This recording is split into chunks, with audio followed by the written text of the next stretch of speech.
Rahma used to believe that if you made dua correctly, Allah would answer it quickly. She believed sincerity guaranteed results, that tears were proof, that tahajjud was a key that unlocked anything.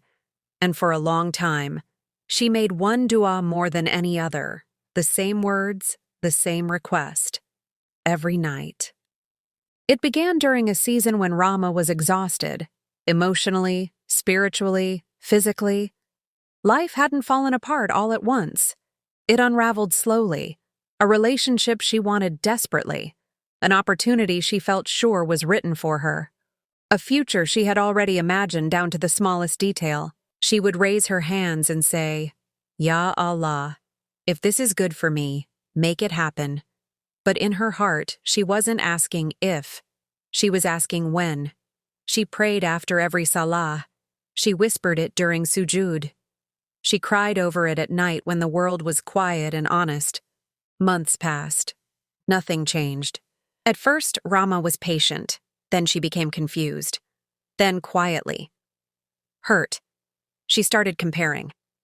Why did Allah answer her? Why not me? Am I not sincere enough? Do I not deserve this? Every unanswered dua felt personal. And the hardest part? People kept saying, "Just make dua and trust Allah." But Rahma was trusting. She just didn't understand why the door stayed closed.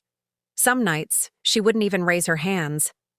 Not because she lost faith, but because she was tired of hoping. One night, after yet another disappointment, Rahma sat on her prayer mat long after the salah ended. She didn't cry loudly. She didn't beg. She just whispered, "Ya Allah." Why? That was it. Not give it to me, not change it. Just why? She expected silence. Instead, something shifted. Slowly, quietly, over time. Not an instant answer. Not a miracle. Perspective. Weeks turned into months. And slowly, Rahma began to notice things she hadn't before. She realized how anxious that thing made her, how much of her self-worth was tied to it, how much peace she sacrificed chasing it. She noticed how Allah had redirected her, protected her, removed her from situations that would have wounded her deeply. And one day, it hit her. If Allah had given her what she asked for, it would have broken her. One evening, Rahma came across an ayah she had read before, but never felt like this. But perhaps you hate a thing and it is good for you, and perhaps you love a thing and it is bad for you, and Allah knows, while you know not. Qur'an 2:216. She cried when she read it, not because it hurt, but because it finally made sense. Allah wasn't withholding, He was protecting. Rahma learned something powerful.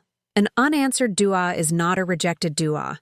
Sometimes Allah answers by saying, "Not now, not like this, not at all, because I love you." There is no Muslim who calls upon Allah with a dua that does not involve sin or cutting family ties, except that Allah gives him one of three things. He grants it to him, or He delays it for him, or He averts from him an equivalent harm. Tirmidhi. That dua Rahma kept repeating, it didn't disappear. It protected her. It redirected her. It saved her from pain she couldn't yet see. That dua Rahma kept repeating, it didn't disappear. It protected her. It redirected her. It saved her from pain she couldn't yet see. Today, Rahma still makes dua, but differently. She no longer says, "Ya Allah, give me this." She says, "Ya Allah, choose for me." And with that, her heart feels lighter, not because life is perfect, but because she trusts the one who sees the full picture. If you're waiting on a dua that hasn't been answered yet, this story is for you. Allah is not ignoring you. He is not delaying out of cruelty, and He is not unaware of your tears. Sometimes the greatest mercy is the dua that never came true. What Allah withholds today may be what saves you tomorrow.